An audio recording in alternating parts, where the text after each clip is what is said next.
Hello and welcome to Get to Know Them podcast. This is a podcast in which I'm gonna talk with some of the world's highest performers in order to learn more about them. I'm your host, Cameron Shuligoy. I hope you enjoy. Hello, who do we get to know today? Hi, I'm Tina. I'm a first season professional triathlete. I'm German Italian, and I currently live in the United Kingdom in Southampton. And I've just completed my first triathlon pro season, so quite an interesting point to sort of have a bit of a chat for me, actually. Well, hello Tina, it's very nice to meet you. Let's take a step back at the beginning. Tell me, how did you get into triathlon? Yeah, my triathlon career is actually quite young. I've only been a triathlete for about 3.5, 4 years, but I have to probably go a bit further back to make you understand where I'm actually coming from. So I've done sport my whole life. I used to do gymnastics, fencing, Latin American dancing, bit of swimming, like life-saving swimming, you name it, right? And up to the age of sort of 10, 12, I was literally doing any sport under the planet except for ball sports. I never used to do ball sports. I hated football. It's like, no, I didn't like it. So I was doing all these other sports. And I discovered rowing when I was 10 years old. And I was so hooked. I was so hooked by this endurance sport back then, where you could just get better by putting the hours in, by being diligent and by working on yourself. Um, so I had quite a long rowing career. I started as a junior, went to junior world champs, senior world champs, even did a couple of senior world cups. So yeah, I did all these different rowing events my whole life, and I essentially built up a lot of fitness over those years, right? So I became an endurance athlete. This was still in Germany. When I was 23 years old, I came over to the UK for a master's at Oxford and then also a PhD. And I rode in, have you heard of the Oxford Cambridge boat race? Yes, I heard of it, yeah. Yeah. So I rode in the Oxford Cambridge boat race and I did another 2 years of rowing and eventually got to that point where I was a bit sick of it. I was a bit sick of it being very repetitive, just one sport and very inflexible. Right. We had really early mornings, 5:30, 5:45 in the morning training, always with the team, no weekends. And it was lovely when I was young, but eventually it was like it took over my life to the point where it sort of got unhealthy and I wasn't happy with it. And then it was lockdown.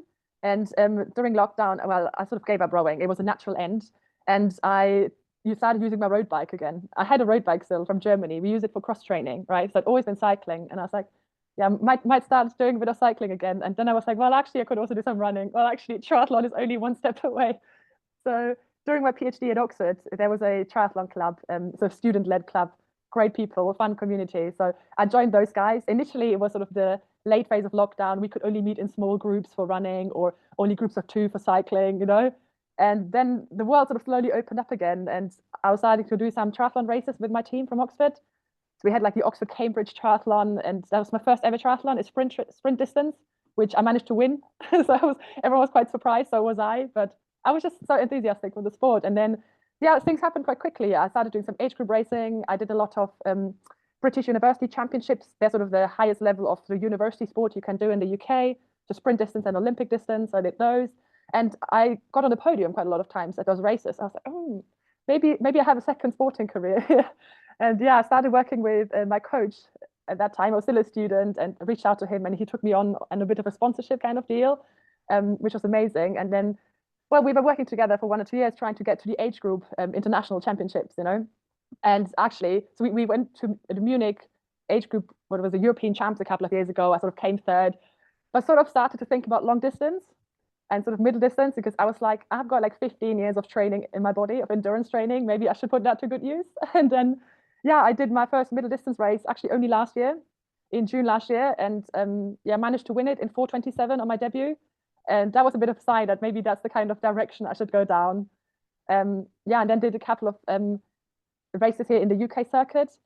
So I did Ironman Weymouth, which I also managed to come away with the overall win. And that for me was the point where I was like, yeah, I'm going to try with a pro license. This is fun, but it would be nice to like compete against the very best and just like take this one step further. So yeah, this was then my first season now, 2024, with the pro season and with the pro license. And I've done middle distance racing, and I've also done my first iron distance race just a month ago.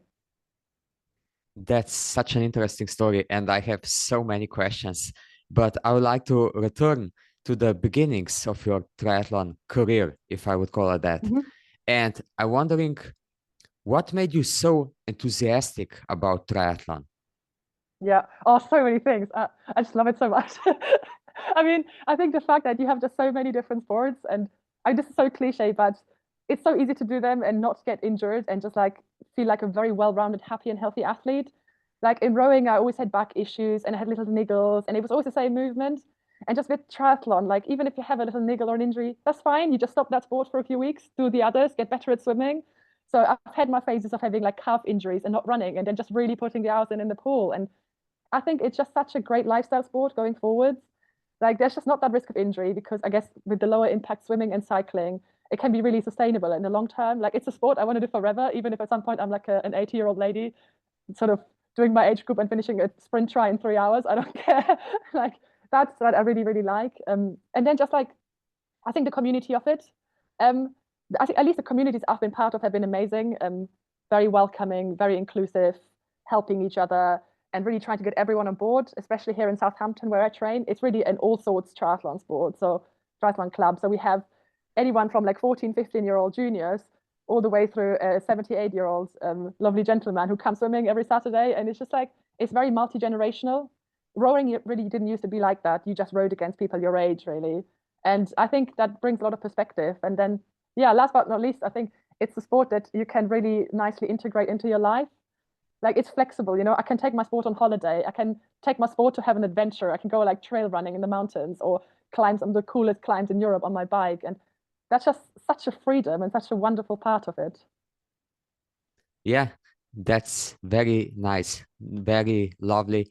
And I'm wondering, because you said that you moved from Germany to the Mm. UK because of your master's degree, can you tell me maybe a bit more about that, your other professional career, and what else you do besides triathlon? Yeah, I'm a double professional. Yeah, so I'm a scientist. I'm an environmental scientist and researcher. So I studied ecology in my undergraduate, so learning all about the environment, about how we can protect it. I then went to do a master's in Oxford in biodiversity conservation and management, so more specific learning about how to manage and improve nature, how to work with people to improve it, how to protect species and ecosystems. And then I did a PhD focusing on forest restoration. So how can we restore forests in the world, and how do we do it sustainably and long term, involving people, improving the climate, and also helping biodiversity, right? And yeah, I sort of did that PhD for 3 years, and then from there got a job as a lecturer. So I work as a scientist and lecturer in Southampton in the university, and I both teach students and I also do my own research. But the teaching is what I really enjoy. Like I love being around people, and the students are so lovely. They're so enthusiastic, and I do things like big lectures, small classroom seminars. I supervise students for their dissertations, and yeah, it's just like a really really diverse job. Sometimes the only annoying thing is marking because you have to mark all the exams and dissertations, but it's fairly flexible. Like my summer is fairly free in terms of no teaching, so I can do loads of triathlon races in that time. And on a weekly basis, I can work from home a lot of days. On Mondays, like today, I'm working from home and do my training. I've got my little gym there. You see, like there's like my dumbbells. I've got like a little Zwift room with our bikes. So it's fairly flexible in a way that I can work remotely and I can make it fit around my life. So I work full time and do work like full-time hours, but I pretty much fit them around my triathlon, not the other way around. So if you saw my calendar, my Outlook calendar, all my training sessions are in there in green and all my work commitments are in there in purple. So to make sure I block out the time for training. So yeah, it's still a challenge, but I make it work. The main challenge really, I think, is recovery, to try and get enough hours of recovery around that busy schedule. That's something I'm still working on. Yeah, that's something that a lot of professionals who also work full-time or part-time Mm. mention, that when they became professional triathletes, their training hours didn't rise too much, but the recovery aspect became Mm. much more important. So if you take us into the life of Tina, let's say Mm. for a week, how do Yeah. you schedule working and training? How does your schedule look like? Let's say Mm. when you take a typical week, for example. Yeah, it's a good question because I'm currently having some of these typical weeks. So essentially, we have like 2 times 12 weeks of term where we do teaching. And in those weeks, I have my schedule is a bit dictated by the university in terms of when I have to give certain lectures. So at the moment, I have quite a good system that works quite well. So on a Monday, I would work from home and I would do 3 sessions, usually an easy run, 45 minutes, a gym session. So I do that just with bands and like wobble boards and like a home gym session. And in the evening, I would swim. In between there, I would do 3 to 4 hour blocks of work. And for me, very importantly, I never work only sitting. I sort of move around the house, standing a bit, lying a bit, just to like make sure I don't get too stiff from sitting. It's been a bit of an issue for me. And then Tuesday and Thursday, those days I go to university all day. So I go really early, and I do usually a long swim first. And then on both Tuesdays and Thursday, I would do a hard track session with the athletics club as well in the evening. So it's like grass reps or tempo reps or track sessions. Wednesday is sort of my midweek day where I have a bit of I work from home as well, and I do a long ride. So that's my endurance day, but nothing crazy. We're talking maximum 3 hours on the bike. And we've been playing around with intensity, and we've noticed it needs to be an easy day because with Monday and Tuesday, it's so busy and so many work things going on.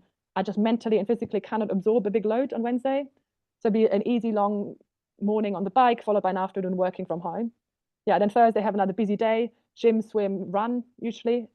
Stay at work all day, make sure I take enough snacks. That's very important for me, just fueling my brain as well and making sure I've got enough food. And then Friday is my easy day. So Friday, I have essentially between Thursday night and Friday night, I have 24 hours off. So Friday, I only do a swim in the evening, and I work from home. I usually see my physio. I try and take care of myself a bit and catch up on like sports admin. And then the weekend, I usually do a bit more mileage and endurance. So Saturday morning is a longer club swim, followed by a long run. But the long run is not crazy. It's between 80 minutes and 2 hours. It's nothing ridiculous in terms of mileage. And then Sunday, a long bike that can be anywhere from 2.5 to 5 hours, depending on the phase of the year. And sometimes on the long ride, we would do some intensity as well, some tempo efforts, longer efforts, hills, those sort of things. So that's a typical week, probably between 16 and 20 hours overall. And actually, you're right, it's not much more than I used to do before. It's just better slotted in, and I make the time for recovery more than I used to before, and I sleep much more.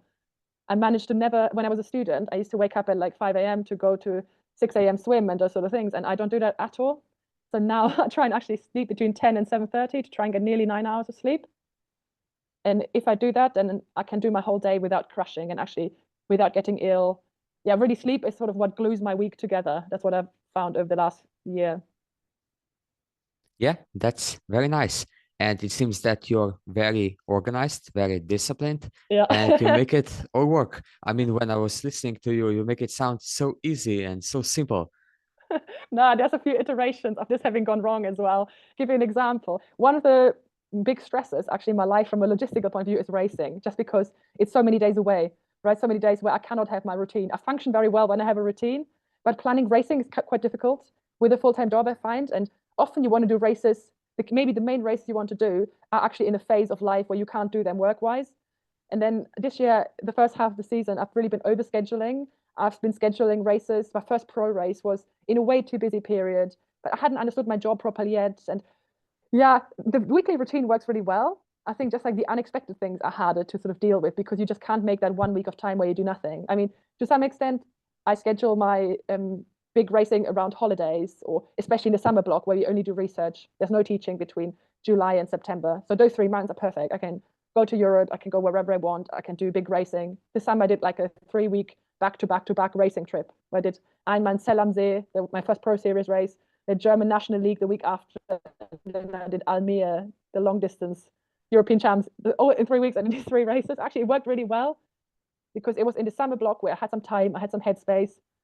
But trying to fit in loads of race and travel when it's actually busy and when it's term time, it's really difficult. So I have to be quite sensible. Like this year, I've had a couple of like roller coaster moment where I've really been overworked and I couldn't race well because it was just too much. Like Challenge Wales, I had a bit of a DNF moment where I just had no energy because it was just the wrong time of the year for me to do a race. So yeah, that's one of the major issues I think is scheduling of events around work life. Yeah, I completely understand that because somebody who also works full time, Yeah. I'm obviously not a professional triathlete, but you have to be really very diligent with your time and you have to experiment a bit to recognize what works for you and what doesn't, and establish a routine that works for you, even if maybe other people don't like it or find it weird. Yeah, it's super individual. And like you're saying, like you often have to get it wrong to understand where your limits are. I wish I hadn't gotten it wrong, but it sort of helped me to really be like my next season I scheduled totally differently to this season. Just I looked at my calendar, I looked at the peak times in my work. Now that I've done it once, I only started my new job in January, right? So my new job started at the same time as my first pro season. So I was learning a lot on both fronts. for next year, I sort of have learned how I want to do it differently, you know. And I will do less races in May because that was really busy, horrible period. I will maybe do a race in March earlier on, where I have a bit of a 3-week block of sort of where I can take holidays, you know. So I'm sort of adapting. Yeah, I understand it.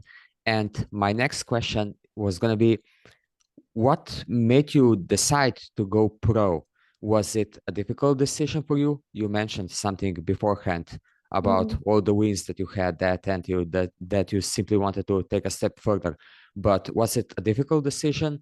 And then did becoming a professional fulfill your, let's say, expectations? Oh, that's a very good question. I think if you'd asked me a year and a half ago, I was not thinking about going pro. It all happened quite quickly, right? 3 years ago, when I sort of started working with my coach, the goal was to do short course and get into the Olympic circuit.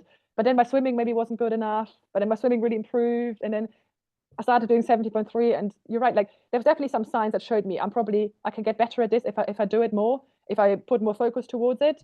And then I think there was 2 key races last year. I mean, one was my 70.3 debut, where I was like 17 minutes ahead of the second person. And it was just like such a gap where it's like, well, I really want to do this at the highest level. Then I did Challenge London last year, which it included a pro field, and I was competing as an age grouper. So there's a bit 2 sides to the story. One side is I had a very good race until 200 meters before the finish, where I collapsed from heat stroke. But up to that point, essentially, I was running at the same speed of the pros. So the pros were 1 lap ahead because they'd started half an hour earlier. But on the run, I was overtaking some of the pros in the pro field. And I was like, oh, damn, this is going well. I'm running really well. And running isn't usually my strongest. And I was like, maybe I could compete with these people, you know? It made it more relatable. I did pass out 200 meters from the finish because I had a really bad heat stroke and I hadn't fueled properly. But it was a bit of a wake-up call that actually, if I did this properly, I could probably compete. And then I had a bit of a shocker of a phase because it took me a long time to recover from the heat stroke. But about 2 months later, I did Ironman Weymouth. And that's where I was like, I'm going to go all in and see how far I can push it. That was a really high level, the best age groupers in the country. And yeah, and I did manage to win it. And then I was like, you know what? I'm going to try and take my pro license now. But in Germany, you can just apply for the pro license, right? And you pay £300 or €300 and you can have it. But I mean, it's not really worth it unless you're actually going to have a good time, right? So my own standard was I wanted to win Weymouth, and I would then reward myself with the pro license. Like the UK standard is you have to win some of these races in order to take your pro license. So I wanted to make sure I had fulfilled that standard. And then at the same time, I was listening to a lot of podcasts, and it sort of made me understand more what was needed as well to be a pro. It made me understand what kind of training was needed. And actually, in many ways, I was very close to it already. I just needed to improve my recovery. I needed to step up my mental game. That triathlon life actually was really instrumental. And I know you're racing with TTL kit as well. So yeah, I just think seeing that inside world a bit and being like, wow, this is something that I can see myself doing. So I took my pro license, and in terms of expectations, I mean, I think, well, actually, going back, there was no risk for me with doing this, right? Because I was working full time. So that means I am sort of financially secure. And I'm 28 now. And I think taking the pro license at my age, already having a big chunk of career behind me, takes a lot of pressure off. Like I'm not doing this fundamentally to earn money or to make a livelihood, you know? And that's something actually really beautiful that I want to retain in a way. I would like to eventually decrease my hours and work a bit less, but not having that pressure that I have to chase the prize money and be an absolute social media ambassador, and like, you know, that's quite nice. I can sort of do it in my way. And that also means I can pick more the race that I want to do instead of chasing a certain series. I will still chase some series next year, but at least I have a bit more freedom and a bit less pressure, and that makes it really nice. It means I can just do it in the way I want to. Yeah, exactly. That's very nice, because there are obviously 2 stories that people tell. You have professionals who do nothing but triathlon, and they are all in triathlon, and that's nice on one hand because they can totally focus on that. Yeah. But this also has a dark side, because focusing and being all in on triathlon can become so obsessive and detrimental, basically. But if you have some sort of a balance, and triathlon is not, like you said, everything in your life, then you can maybe take your thinking off of it and focus on some other stuff, and you're not so obsessed, you're not so, like you said, chasing points, chasing seconds, chasing I don't know what else. So I think that this is also one aspect that everyone has to figure out what works for them and which path is more suitable for them. Yeah, absolutely, Clement. And I saw that a lot in my rowing years. So I'd always been studying and doing things alongside it. But loads of my friends weren't. They were usually in Germany, they were with the military. So they were essentially off work so that they would be paid by the military, but the only thing that they would be doing was rowing. And they got so absorbed in this rowing bubble. It was everything they were doing. And to me, it just really lost the appeal. Like, I always wanted to have this other side for balance, for perspective, even as a career for the future, you know? I mean, one day I will be too old for this, and I'd like to then have this entry point into, in my case, conservation and ecology. And I just think it gives you that perspective, right? The ability to be like, well, you know what, I've lost a race or I've DNF'd or whatever. And actually, obviously, it's rubbish, but it's not the end of the world. You come home, and at the end of the day, I mean, this is harsh to say, but no one cares really whether you've come second or third or fifth or 15th. Yes, sometimes you get the big win or the big podium, and it mean a lot to you, but actually, the people around you value you for the kind human being you are and the friend you are, not which step of the podium you're on. And that's something nice to realize. But obviously, at the same time, you want to keep that edge, right? And be like, okay, I really want to aim to be further ahead. But really, actually, it's often about ourselves, right? And we want to prove something to ourselves more than to anyone else. But I think just having that in mind, that actually this is really not everything. And at the end of the day, I come home and I see my partner and my family, and they're just happy that I'm there, and they're happy that I haven't passed out after a race, you know? So Yeah, that's very nice and a very nice perspective.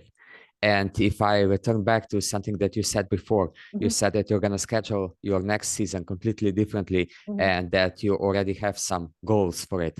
Can you tell us about your goals for the next season and maybe even years beyond that? Yeah, I'll give you a bit of a taster. We have three different options for next season. I'm sort of planning on three different lines depending on how things go. Goal number A, or option number A, would be to try and qualify for the World Championships, the Ironman World Championships in Hawaii. I have essentially, well, done my long course debut this year in 9 hours without doing an Ironman prep for it, you know? So it was like, there is so much further I can go. Like, I was just doing 70.3 training. It was a last minute decision, like a month before, to race in Almere. And really, I have to say, I crushed that race. Like, I was so happy with it, and I loved it. I enjoyed the long course format. So we will focus a bit more on that and try and a bit like almost go all in on the long course distance next year. So do a proper preparation block for it.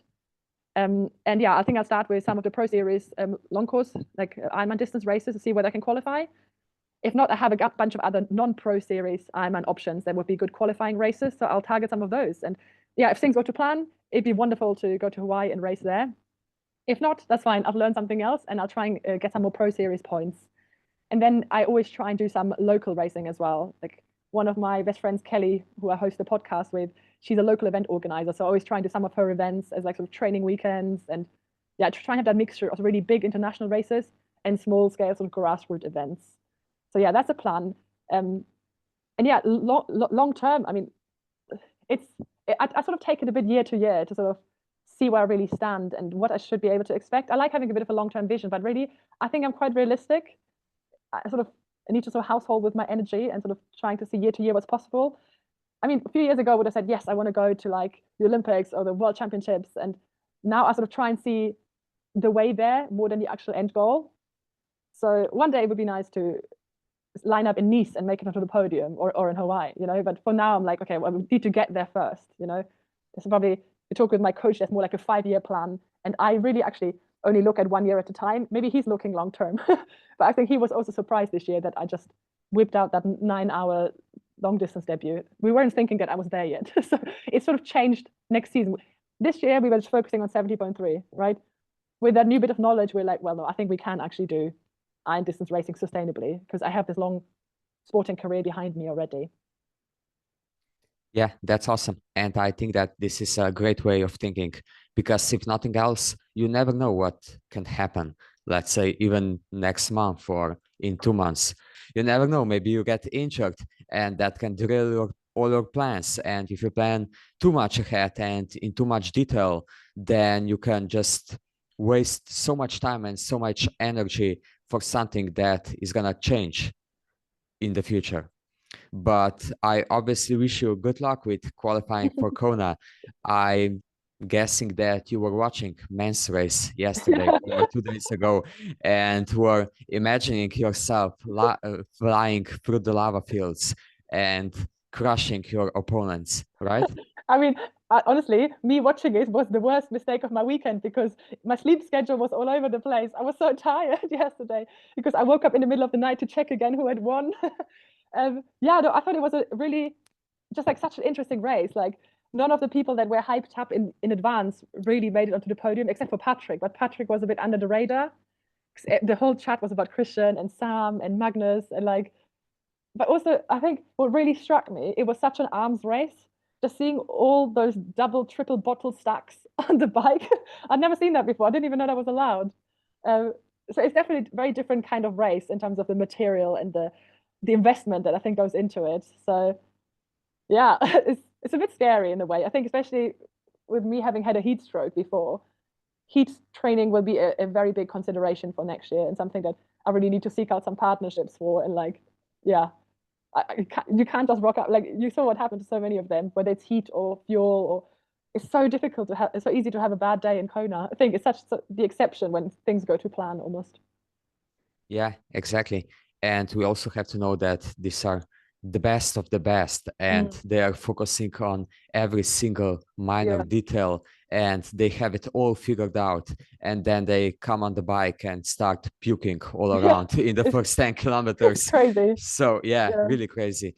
But like I mean, you seem such a diligent person. You have it all planned. And I'm sure that if, and that is not even the question in my mind, but if and when you qualify, you're gonna figure it out and then execute to the best of your abilities in Kona.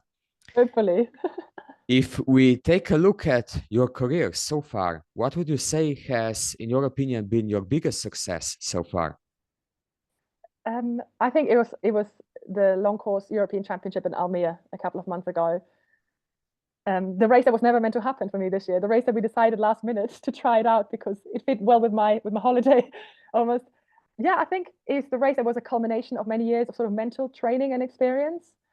Um, the earlier part of the season, I had many challenges mentally because it was such a high workload, and I think even stepping up to the pro league and now being like, well, you're trying really hard and you only come top eight, it it took me a while to like readjust my expectations and learn the right lessons and figuring out small details, things like which shoes should I run with.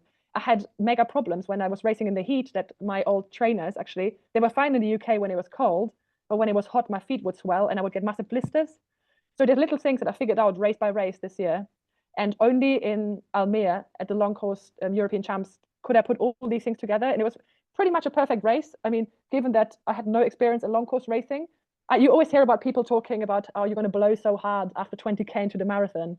And those things just didn't happen. It was crazy. It was such a surreal day. Like, I had a good swim. I came out the water fourth. I swam by myself because I missed the three top girls. And I struggled to keep on. I was like, you know what? I'm better off swimming by myself. It's going to be a long day. On the bike, I was pushing harder watts than the rest of the season in a 70.3. So I think I pushed like 238 watts. And I hadn't done that in any 70.3 race. I don't know what it was. Like everything about that race was going well. Maybe the flat profile as well. Constant power that suited me.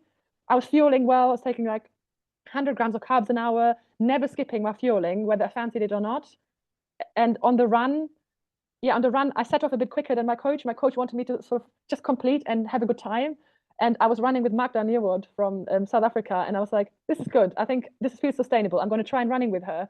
And I kept running and running and I just didn't slow down. And I was running 4:30, 4:40 pace, much lower, much faster than planned, but actually felt good. And yeah, I just kept fueling and that crash never came. It was 4 10K laps. And the last lap started to sort of muscularly hurt, but energetically, I was at a high level the whole way. And I crossed the finish line, and yeah, I was tired, but I was like, wow, this was freaking awesome. Like, it's just like I had such a good day. At every lap, I think I tried to like really stay positive in my head and just like be happy to be there and just like try and get energy from the crowds. And I had like sort of my mantra, just one step at a time, just one lap at a time, don't think about the end, just think about the moment. Think about what you can improve right now. What kind of fuel can you take on? Where can you next cool yourself? And so I put all these things together and it was nearly the perfect race. Like afterwards, people were like, oh, I did 9 hours and 40 seconds. Oh, you could have nearly done sub 9. I was like, you know what? I don't care. It was such a great race. So yeah, that was my highlight. Yeah, that's awesome. And it's such a pleasure listening to you because you're speaking with such energy and enthusiasm that I can sense your enthusiasm for future races. And I hope that you have many more performances like you did in Challenge Almere in the future. Oh, thanks, Clement. It's difficult to top now, though, because next time I'm going to try and go faster. So on the run, especially. So maybe I will get closer to that painful limit, where maybe things slowly start falling apart. So I have not tested my limit over that distance, right? Clearly, because clearly I was almost too comfortable going at the speeds I was going. So there's still more training to be done, and maybe just having that marathon mentality. I never ran a marathon. It was my first marathon, and I had no idea what it was going to feel like. I had no idea whether I was going to be cramping. But next time I'm going to try and go a tiny bit faster, but nothing stupid. So Yeah, that's also one part of triathlon that makes it so exciting because you can never nail everything to 100%. mm, There is always something that you can improve. And I guess that's the thing that makes triathlon exciting and makes us come back for more training, racing, and everything. yeah, definitely. I think most triathletes are like a bit perfectionist, and they want to work on loads of little bits and do a bit of science here and there and try and make their own nutrition and figure out the details. It's a nice Yeah, big challenge actually to put it all together. yeah, exactly. I'm the same kind of person, so I completely agree with that. But if we take a step away from triathlon a bit to a bit more general or personal questions, Mhm. I'm wondering what is one thing that you wanted to do for a long time but just haven't done it yet? Oh, good question. I think you asked that to Lizzie, and she also said good question. What's something I think I would have a year ago I would have said trying to be professional in a sport, and now I'm actually doing it. I mean, long term, one thing that I haven't done yet, I would just like to be closer to family. I've sort of like living quite far away at the moment, and like just being closer to my loved ones would just be nice. I sort of obviously took this step away by myself and then settled here in the UK a bit, but like I think I would just living that life where you have your sports, you have your loved ones next to you. That would just be so nice. Now I feel always a bit too far away. That's maybe not the conventional answer you were expecting, but that's something that sometimes like hurts me a bit at the moment, being away from like my parents and my Italian grandparents, and yeah.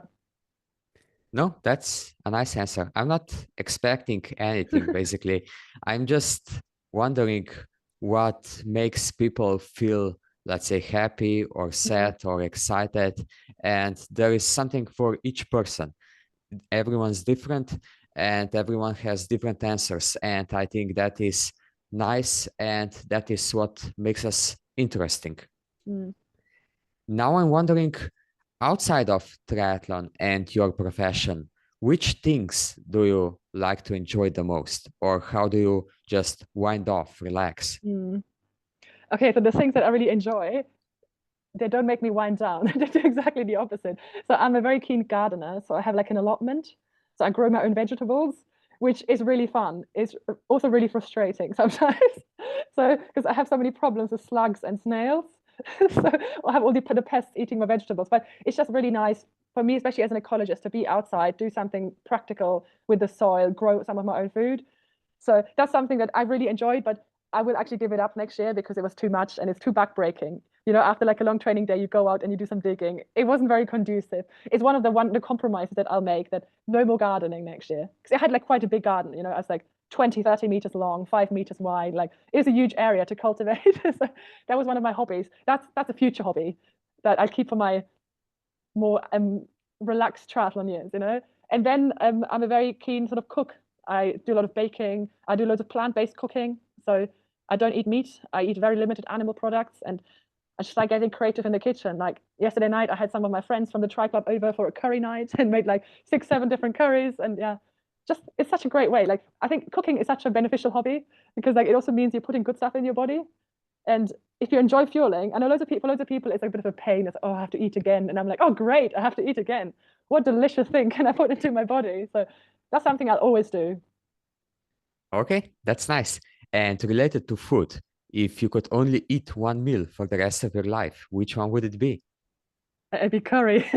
But it's a bit of a cheeky answer because there are so many different kind of curries.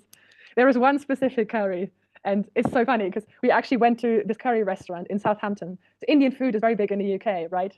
There's so many people from India living here, and it's called a dal makhani. It's a very creamy, rich lentil dal, It's so delicious.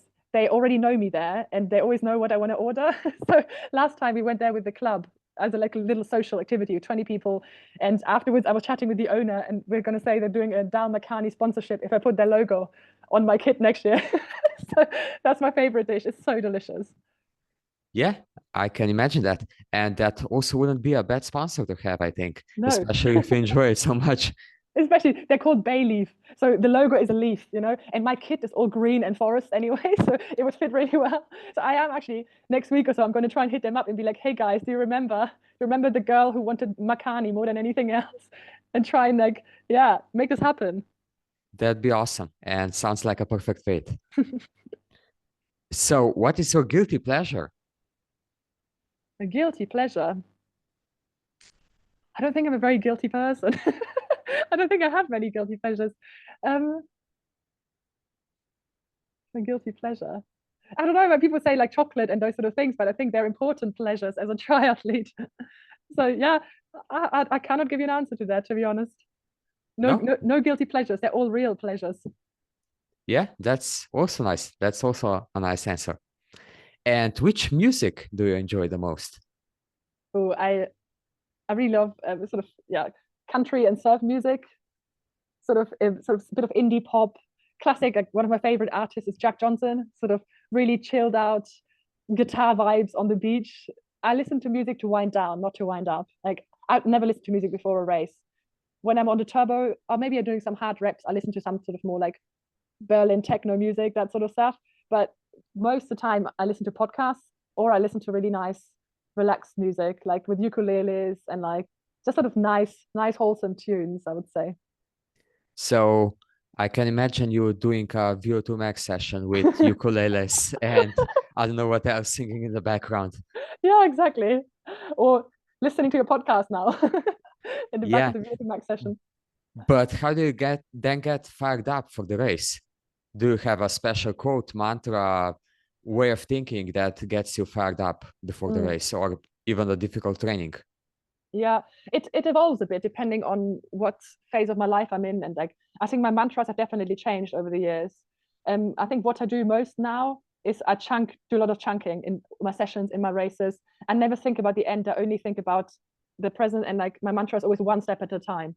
You know, when you're doing a horrible session, I don't know, 8 by 4 minutes VO2 like threshold or 4 by 20 minutes tempo, like nasty sessions, right? And you just really don't want to do it. I just like think about it one step at a time, you know, just take it in little bits. So that's always my mantra. And then one of the things that my best races have been races where I've been happy, like races where I've gone into it smiling and just having a bit of perspective and not being focused on winning, just being focused on the process. So that's going back to Almere, to that race. I was smiling, I was happy, and I was in the moment. And I think those are the sort of three key ingredients for me. Yeah, that's very nice. And I think that this positive note is a very nice place to slowly steer this conversation towards the end. And at the end, I let my guest leave a question for the next guest that is Mm-hmm. coming on the show. My previous guest was Silvija Tomac, a professional triathlete from Croatia, Mm-hmm. and he wants to know what is the best part of being a professional triathlete. What's the best part of being a professional triathlete? For me, it's really racing some of my idols.